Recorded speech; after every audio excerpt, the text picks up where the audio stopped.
नमस्कार दोस्तों and welcome to our channel. तो आज आपका डे 7 है आचार्य बैच का और हमने यहाँ पे स्टार्ट कर रखी है इंग्लिश पेडागोजी।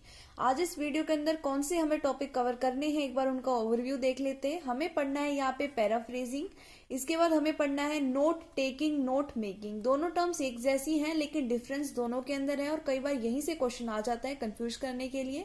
तो आपको कंफ्यूजन यहाँ पे दूर करनी है, कंफ्यूज नहीं होना है, इसीलिए टॉपिक अच्छे से क्लियर करेंगे आपका। इसके बाद हम पढ़ेंगे नेचुरल या फिर जिसे आप डायरेक्ट मेथड के नाम से जानते हैं। फिर हम पढ़ेंगे ग्रामर ट्रांसलेशन मेथड, इंपॉर्टेंट है। और एलएसी, इससे काफी क्वेश्चंस आपके रिसेंटली देखे गए हैं, लैंग्वेज अक्रॉस द करिकुलम। ठीक है, तो ये जो आपके पास टॉपिक है 6, ये आज हम इस वीडियो के अंदर कवर करेंगे। तो स्टार्ट करते हैं अपनी वीडियो को। तो इसके सबसे पहले स्टार्ट करने से पहले ये बता देती हूँ, आपको अलग से वीडियो यहाँ पे सर्च करने की जरूरत नहीं है। डिस्क्रिप्शन में जाके आप यहाँ पे डायरेक्टली आचार्य बैच की जो प्लेलिस्ट है वहां से सारे प्रीवियस जो यहाँ पे हमने कवर किया टॉपिक उनको पढ़ सकते हैं। ठीक है, ताकि आपका टाइम वेस्ट ना हो, इसलिए आपके लिए प्लेलिस्ट ऑलरेडी क्रिएट कर चुकी है। तो सबसे पहले जो हमारा टॉपिक है वो है आपका पैराफ्रेजिंग। अब देखो, पैराफ्रेजिंग का मतलब क्या होता है। पैराफ्रेजिंग क्या है? Expressing someone else ideas in your own voice while keeping the same essential meaning. यानी कि एक तरीके से हम कह सकते हैं कोई और आपको कुछ कहेगा, यानी किसी और ने आपको कोई आइडिया बताया है और आप उसके आइडिया को एक्सप्रेस कर रहे हो खुद की आवाज में, यानी एक तरीके से खुद के थॉट्स में, while keeping the same essential meaning. यानी आपको किसी ने कोई चीज बताई है, आप उस चीज को अपनी भाषा में बोलने की कोशिश कर रहे हो, लेकिन मेन जो आपका आइडिया है वो वही मीनिंग रखता है जो सामने वाले ने आपको बताया है। ठीक है, कई बार ऐसा नहीं होता, जैसे कि हमें कोई चीज समझ में नहीं आती है तो हम उस चीज का मीनिंग तो सेम रखते हैं लेकिन उस चीज को अपनी भाषा में ट्रांसलेट करना या कहने की कोशिश करते हैं ताकि वो चीज हमें समझ भी आए और उसका मेन आइडिया भी वही रहे।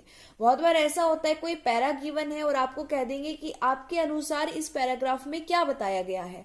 आप उस पैराग्राफ का तो आइडिया, उसकी थीम तो वही रखते हो लेकिन उसको अपनी भाषा के अंदर एक्सप्रेस करने की कोशिश करते हो।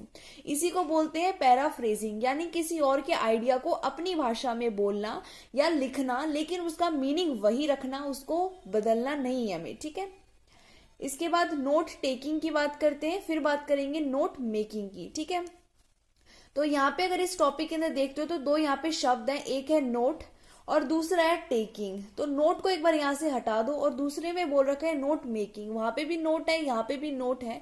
अगर दोनों में कंपैरिजन भी करना हो तो नोट जो चीज है वो कॉमन है। यहाँ पे हम कह रहे हैं नोट टेकिंग यानी नोट लेना, और वहां पे हम बोलेंगे नोट मेकिंग यानी नोट को बनाना। अब टेक करना यानी कुछ चीज हमें प्रोवाइडेड है, उससे हम कुछ चीज ले रहे हैं। तो नोट टेकिंग में क्या होता है कि कोई हमें इंफॉर्मेशन दी गई है, कोई हमें कुछ चीज बता रहा है और हम उसे कॉपी पेस्ट कर रहे हैं, यानी जैसा वो बोल रहा है वैसा हम लिख रहे हैं।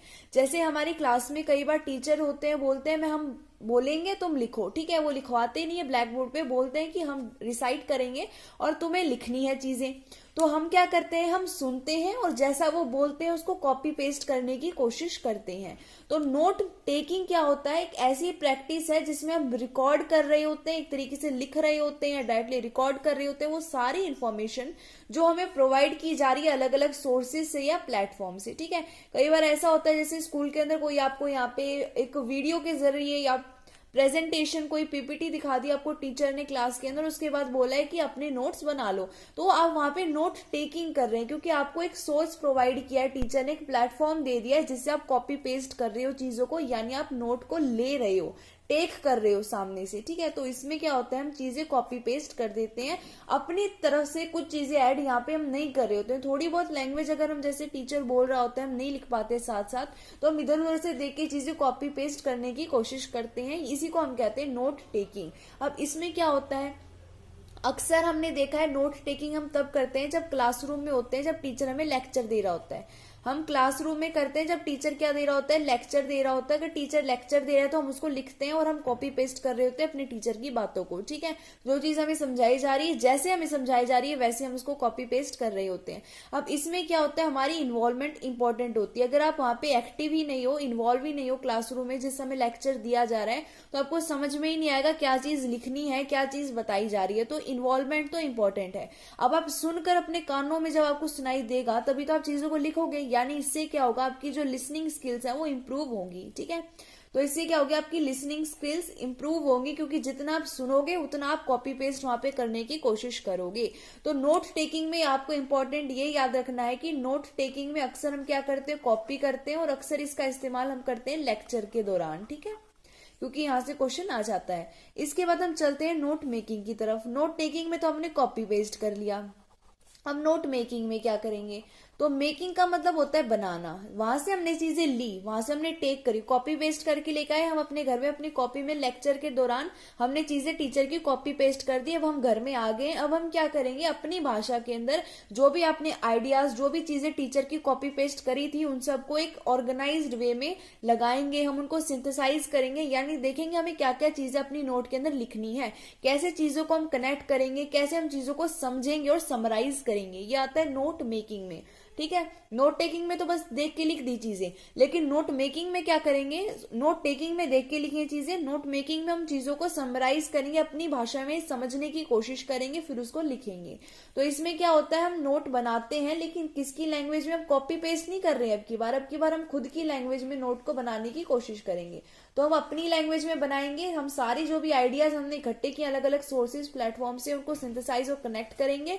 उसके बाद अपनी भाषा में हम उनको लिखेंगे, समराइज करेंगे चीजों को। अब जैसा हमने देखा था, नोट टेकिंग के टाइम जब हम एक्टिव रहेंगे, लिसनिंग स्किल्स इंप्रूव होंगी, वैसे ही नोट मेकिंग के दौरान हमारी अंडरस्टैंडिंग इंक्रीज होगी। जो भी चीजें हमने नोट टेकिंग के दौरान लिखी है, हम उन चीजों को अंडरस्टैंड करेंगे, समझेंगे, और उसके बाद अपनी भाषा में समराइज करने की कोशिश करेंगे। आई होप दोनों में आपको अंदर समझ में आ गया होगा। तो यहाँ पे आपको ये ध्यान रखना है, जैसे नोट टेकिंग के अंदर ध्यान रखोगे, कॉपी पेस्ट करोगे, लेक्चर के दौरान करोगे, लेकिन नोट मेकिंग के अंदर आप क्या करोगे, चीजों को कॉपी पेस्ट नहीं करोगे, आप उसको खुद की लैंग्वेज में लिखोगे, ओन लैंग्वेज, ठीक है। इसमें चीजें आप समराइज करोगे, ठीक है, उसमें कॉपी पेस्ट करोगे, यहाँ पे समराइज करोगे। इसके बाद अगर आपसे ये कोई पूछ ले कि भाई, अगर ऐसा आपसे नॉर्मली कोई पूछ ले, अगर क्वेश्चन भी आ जाए, आपसे ये पूछ लिया जाए आपके क्वेश्चन में कि बताओ भाई, नोट मेकिंग और नोट टेकिंग में कौन सी बढ़िया यहाँ पे प्रक्रिया होती है, तो दोनों में कोई बेस्ट नहीं है, दोनों अपने अपने हिसाब से बेस्ट है। इनके बीच में हम इस तरीके का कोई कंपैरिजन नहीं करते, कौन सी अच्छी है कौन सी बुरी है, दोनों ही अच्छी है, ठीक है। तो आपको ऐसा कभी भी नहीं करना है कि आप लिख के आ जाओ कि नोट मेकिंग अच्छी है, नोट टेकिंग गंदी है, नहीं, ऐसा नहीं है। दोनों के बीच में इस मामले में कोई कंपैरिजन नहीं है, तो आप सीधा कह सकते हो we can not determine which is best, ठीक है। इसके बाद हम आगे चलते हैं। इसके बाद हम आ जाते हैं नेचुरल या फिर डायरेक्ट मेथड। डायरेक्ट का मतलब होता है सीधे, और नेचुरल मेथड और डायरेक्ट मेथड से आप क्या समझने की कोशिश कर रहे हो, बहुत ही आसान है, मैं आपको समझाती हूँ। देखो, जब हमसे कोई पूछ ले कि डायरेक्ट मेथड क्या है, या फिर आपको कोई अप्रोच दे दे जिसमें आपको बोल दिया जाए, कोई कक्षा, यहाँ पे मान लो 8वीं का एक टीचर है और वो बच्चों को जिस लैंग्वेज में पढ़ा रहा है वो उसी का कंटेंट डिलीवर कर रहा है। मान लो एक इंग्लिश का टीचर है, बच्चों को वो बिना ट्रांसलेट किए चीजों को इंग्लिश में ही पढ़ा रहा है, डायरेक्टली उसी लैंग्वेज में। तो डायरेक्ट मेथड क्या होता है, एक ऐसा मेथड है जिसमें हम टारगेट करते हैं एक लैंग्वेज को। जैसे मान लो, देखो, जो हमारी नेचुरल लैंग्वेज है, यानी आप समझ सकते हो जो चीजें हम एक्वायर करते हैं, लैंग्वेज जो आपकी फर्स्ट है, जैसे मैंने मान ली मेरी फर्स्ट लैंग्वेज हिंदी है, तो अगर मैं हिंदी के अलावा कोई लैंग्वेज टारगेट करती हूँ, मान लो मैंने यहाँ पे टारगेट कर लिया इंग्लिश, तो मेरी यहाँ पे टारगेट लैंग्वेज हो गई है इंग्लिश। अब ये जो इंग्लिश है, अगर मैं डायरेक्टली इंग्लिश को इंग्लिश के जरिए ही सीखूं तो उसको मैं डायरेक्ट मेथड का नाम दूंगी। यानी मैं इंग्लिश तो सीखूंगी लेकिन without translating it into Hindi, बिना हिंदी में ट्रांसलेट किए मैं इंग्लिश को इंग्लिश में ही सीखूं तो उसको मैं डायरेक्ट लैंग्वेज मेथड कहूंगी, ठीक है।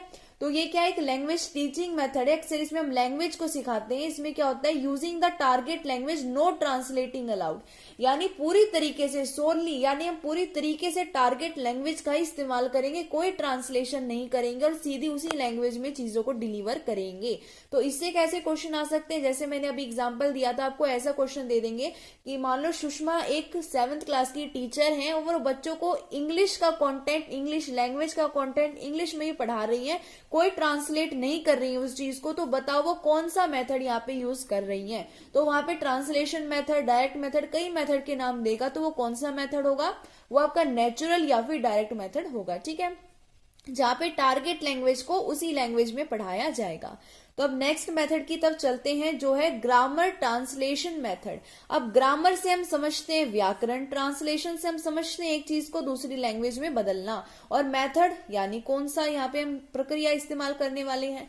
तो ग्रामर ट्रांसलेशन मेथड में क्या होगा, कहीं ना कहीं हमें एक आइडिया मिल रहा है कि हम ग्रामर सीखेंगे किसी दूसरी लैंग्वेज में ट्रांसलेट करके। तो वही चीज है, जैसे मान लो जब आपने इंग्लिश लैंग्वेज जब आपने सीखी होगी, तब उसकी ग्रामर जब आपने पढ़ी होगी, तो कई बार जो डायरेक्ट मेथड होता है वो हमारे लिए थोड़ा मुश्किल होता है, क्योंकि हम अपनी जो लैंग्वेज होते हैं उससे ज्यादा फैमिलियर होते हैं। तो हमारे लिए आसान कब होता है, जब हम ग्रामर तो सीख रहे हैं लेकिन उसको अपनी भाषा में भी ट्रांसलेट कर रहे हैं, फिर उस चीज को सीख रहे हैं। तो इसे बोलते हैं ग्रामर ट्रांसलेशन मेथड। इसमें क्या होगा, बच्चे सीखेंगे, मेमोराइज करेंगे ग्रामेटिकल रूल अपनी लैंग्वेज में भी और टारगेट लैंग्वेज में भी, ठीक है। इसको आप ट्रेडिशनल या क्लासिकल मेथड ऑफ ट्रांसलेशन के नाम से भी जानते हैं। तो अक्सर हमारे लिए ये इस्तेमाल किया जाता है जब आपको इंग्लिश लैंग्वेज भी सिखाई जाती है या आपको इंग्लिश की ग्रामर सिखाई जाती है, तो अक्सर क्या होता है उसको टीचर हिंदी में भी बताने की कोशिश करते हैं, ताकि हम दोनों के जो आपकी लैंग्वेज आपको आती है, मान लो हिंदी आती है और टारगेट लैंग्वेज आपकी इंग्लिश है, तो ताकि आप दोनों के बीच में एक रिलेशन निकाल सको और आप इजीली उस ग्रामर को सीख सको। तो इसमें यही होता है, जो स्टूडेंट होते हैं वो इजीली लर्न कर सकते हैं, इजीली मेमोराइज कर सकते हैं, चीजों को लर्न कर सकते हैं, मेमोराइज कर सकते हैं, ग्रामेटिकल रूल्स हमारी टारगेट लैंग्वेज में भी और नेटिव लैंग्वेज में भी, ठीक है। तो दोनों के बीच में एक ट्रांसलेशन किया जाता है, इसे ही हम बोलते हैं ग्रामर ट्रांसलेशन मेथड, ठीक है। और इसे मैंने आपको बताया, इसका और नाम है ट्रेडिशनल मेथड या फिर आप इसको क्लासिकल मेथड भी के नाम से भी जानते हैं।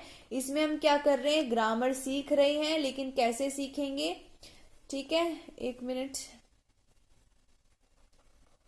इसमें हम ग्रामर सीख रहे हैं लेकिन कैसे सीखेंगे, ट्रांसलेशन से। और ट्रांसलेशन कैसे किया जाएगा, आपका टारगेट जो लैंग्वेज होगी उसको आप आपकी नेटिव लैंग्वेज के अंदर ट्रांसलेट करोगे, तब जाके आप इस ग्रामर को सीख पाओगे, ठीक है। तो ग्रामर की स्पेलिंग से एक चीज याद आई है मुझे, अक्सर बच्चे यहाँ पे गलती कर देते हैं, जो ग्रामर की स्पेलिंग होती है यहाँ ई लगा देते हैं, या ई नहीं या ए आता है, ठीक है। ये चीज भी आप ध्यान रख सकते हैं।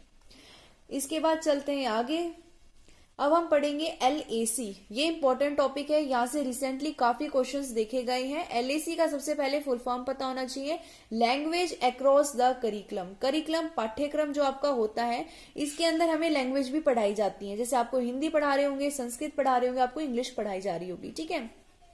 तो अब जो आपका पाठ्यक्रम है इसके अंदर लैंग्वेज भी है और आपके कंटेंट मैटर वाले अलग अलग यहाँ पे सब्जेक्ट भी हैं, जैसे साइंस है, जैसे मैथ्स है। तो एक ऐसी अप्रोच होती है LAC जिसके अंदर हम अलग अलग जो सब्जेक्ट हैं उनके साथ ही लैंग्वेज को इंटीग्रेट कर देते हैं। जैसे कि आपको समझाने की कोशिश करती हूँ, जैसे अगर आप देखते हो तो आपका मैथ्स जो होता है, साइंस होता है, हिंदी में भी होता है, इंग्लिश में भी होता है ना। तो अगर कोई बच्चा मैथ को हिंदी में पढ़ रहा है तो साथ साथ वो हिंदी लैंग्वेज भी पढ़ रहा है, साथ में वो मैथ भी पढ़ रहा है। इंग्लिश में पढ़ेगा तो इंग्लिश की लैंग्वेज भी पढ़ रहा है और मैथ जो है वो भी पढ़ रहा है। साइंस अगर पढ़ेगा इंग्लिश में तो इंग्लिश की लैंग्वेज भी पढ़ रहा है और साइंस का कंटेंट भी पढ़ रहा है। यानी लैंग्वेज अक्रॉस द करिकुलम में क्या होता है, हम लैंग्वेज को बाकी जो हमारे सब्जेक्ट होते हैं उनके साथ मिलाकर ही सीख रहे हैं। तो ये एक ऐसी अप्रोच है जिसमें हम क्या करते हैं, लैंग्वेज को हम इंटीग्रेट कर देते हैं, यानी मिला देते हैं अलग अलग सब्जेक्ट कंटेंट के साथ, और इसी अप्रोच को हम कहते हैं लैंग्वेज अक्रॉस द करिकुलम, ठीक है। तो यहाँ पे आपका पूरा जो यहाँ पे कंप्लीट हो गया आज का सेशन। आई होप आपने एंजॉय किया होगा। प्लेलिस्ट से आप सारी वीडियो देख सकते हैं, ऑलरेडी ये चीज मैं आपको बता चुकी हूँ। आगे शायद से इसकी एक या फिर 2 ही वीडियो बनने वाली है, उसके बाद आपकी इंग्लिश पेडागोजी पूरी कंप्लीट हो जाएगी। उसके बाद हम इसके प्रीवियस ईयर जो क्वेश्चन है उनको करेंगे, ठीक है। धन्यवाद।